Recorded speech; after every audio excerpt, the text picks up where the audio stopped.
Assalamualaikum warahmatullahi wabarakatuh. Selamat pagi anak-anak. Bagaimana kabarnya hari ini? Semoga semuanya sehat ya. Oke anak-anak, hari ini kita akan mempelajari materi pangkat 2 dan akar pangkat 2 ya. Kenapa kok kita membahas materi ini?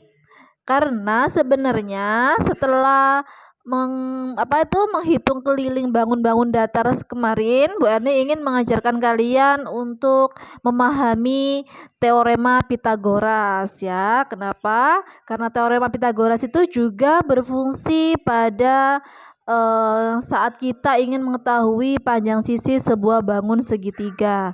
Nah, untuk itu sebelum kita lanjut ke materi teorema Pitagoras, Bu Erni ingin kalian memahami dulu tentang materi akar pangkat 2 ya. Jadi disimak baik-baik ya.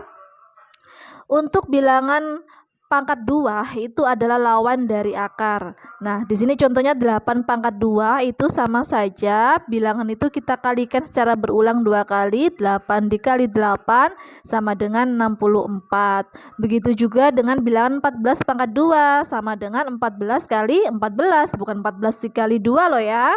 Diingat-ingat, pangkat 2 itu dikalikan berulang, hasilnya 196. Nah, itu saja untuk pangkat, supaya kalian tahu bahwa akar pangkat 2 ini adalah lawannya dari bilangan pangkat 2.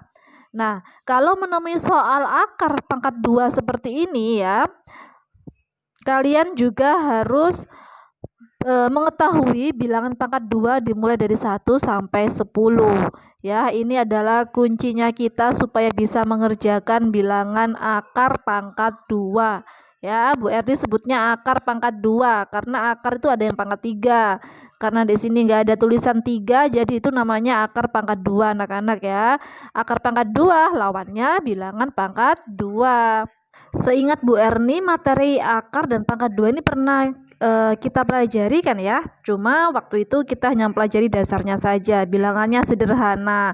Nah, kali ini kita akan belajar untuk mencari akar pangkat 2 dari bilangan yang lumayan panjang ya, 3 angka, terdiri dari 3 angka paling sedikit ini.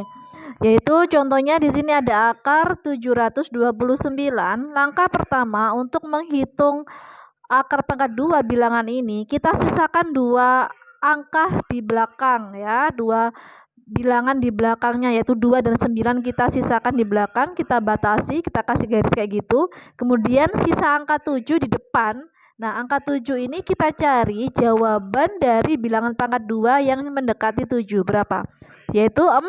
4 berarti kita tuliskan yaitu 2 karena 4 itu hasil dari 2 pangkat 2 ya. Dan 4 itu tadi ya kita kurangkan dengan 7. 7 kita kurangi 4 itu hasilnya 3. Nah, setelah itu 2 dengan 3 ya kita bandingkan. 3 kita bandingkan dengan 2, tandanya apa? Lebih besar apa lebih kecil? 3 itu lebih besar dari 2 ya. Ingat-ingat langkah-langkahnya ya. Nah, karena 3 lebih besar dari 2, sekarang sudah kita lanjutkan dulu untuk mencari bilangan satuannya ya. Di sini 9 jadi satuan, kita cari jawaban di bilangan pangkat 2 ini yang belakangnya 9. Ada 2 kemungkinan ya, ada 3 pangkat 2 dengan 7 pangkat 2. Jadi kita tuliskan dua-duanya. 3, 7 kita tuliskan.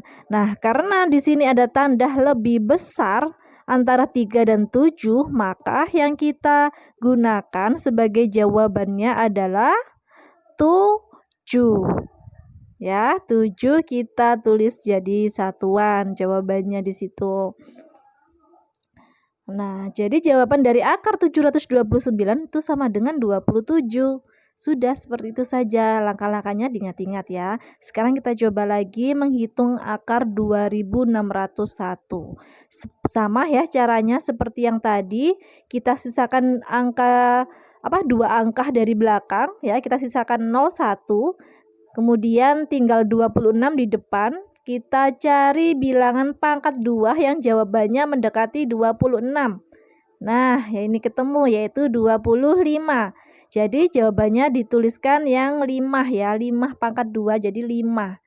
Nah, 25 kita letakkan di bawahnya 26. Ya, jadi setelah itu langkah yang selanjutnya kita kurangi, hasilnya 26 dikurangi 25 hasilnya 1. Nah, setelah itu langkah selanjutnya diingat-ingat kita bandingkan. 1 kita bandingkan dengan 5, lebih besar apa lebih kecil ya? 1 lebih kecil dari 5 ya. Nah, selanjutnya kalau sudah kita membandingkan, kita lanjut ke bilangan yang kita batasi di belakang tadi, 2 angka tadi yaitu 0, 1. 1 ya, satunya saja, satuannya saja yang paling belakang ya. Selanjutnya kita cari bilangan pangkat 2 yang hasil satuannya 1. Ya, yang ada satuannya 1 yaitu ada 2 kemungkinan. Yang pertama 1 pangkat 2, kita tulis 1, dan yang kedua 9 pangkat 2, kita tuliskan 9. Nah, sekarang kita lihat lebih kecil. Jadi yang kita gunakan yang mana? Kalau ada tanda lebih kecil di sini, 1 apa 9? Yang akan jadi satuan yang lebih kecil yaitu tentunya 1 ya. 1 jadi jawaban dari akar 2601 yang menjadi satuan di situ. Jadi jawabannya 51. Nah, bagaimana anak-anak? Sebenarnya tidak sulit kok ya, cukup kalian pahami langkah-langkahnya saja. Kita coba contoh lagi ya. Akar dari 1296 sama seperti yang tadi, langkah pertama dibatasi 2 angka di belakang ya, dikasih garis pembatas. Setelah itu kita lihat yang bilangan sisanya di depan yaitu 12. Kita cari bilangan pangkat berapa?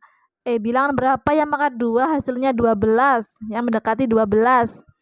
Yaitu 9 ya kan, 9 mendekati 12. Yang kita tuliskan jangan 9-nya tapi 3 yang jadi jawaban. 9 kita kurangkan dengan 12 9-nya. Setelah itu ketemu 3. Nah, kita bandingkan setelah itu. 3 kita bandingkan dengan 3. Tandanya apa? Sama dengan ya. Sama dengan. Sudah, sekarang kita lanjutkan mencari satuannya. Kita lihat satuan paling belakang di situ yaitu 6. Kita cari bilangan pangkat 2 yang belakang satuannya itu 6, yang satuannya 6 yaitu 4 pangkat 2 16. Kita tuliskan 4. Setelah itu ada 6 pangkat 2, jawabannya 36. Kita tuliskan 6. Di belakangnya kan sama-sama 6 kan, 4 sama 6 itu ya kan. Yang dipangkatkan itu loh ya, yang dilihat hasilnya ya. Nah, sekarang karena di sini tandanya sama dengan, kita cari ya, yang mana yang akan kita gunakan, 4 apa 6? Karena di sini tanda pembandingnya sama dengan. Gimana coba caranya? Ya, karena di sini tandanya sama dengan, maka yang kita gunakan adalah bilangan yang paling besar karena sama dengan mendekati yang lebih besar yaitu 6 ya. Jadi kalau tandanya sama dengan itu bisa kita simpulkan, kita ambil yang lebih besar ya. Jadi jawaban dari 1296 akar 2 itu adalah 36. Ya, difahami setiap langkahnya, diulang-ulang lagi, boleh sampai paham ya. Nah, kalau sudah, yang terpenting Bu Erni ingatkan di sini kalian harus menghafalkan bilangan pangkat 2 ya. Baik anak-anak, setelah kalian memahami contoh-contoh soal tersebut, selanjutnya kalian kerjakan latihan soal berikut ya. Ada 5 soal ya. Semangat mengerjakan ya anak-anak ya, meskipun masih dalam kondisi belajar dari rumah. Oke, Bu Erni akhiri untuk pertemuan hari ini. Assalamualaikum warahmatullahi wabarakatuh.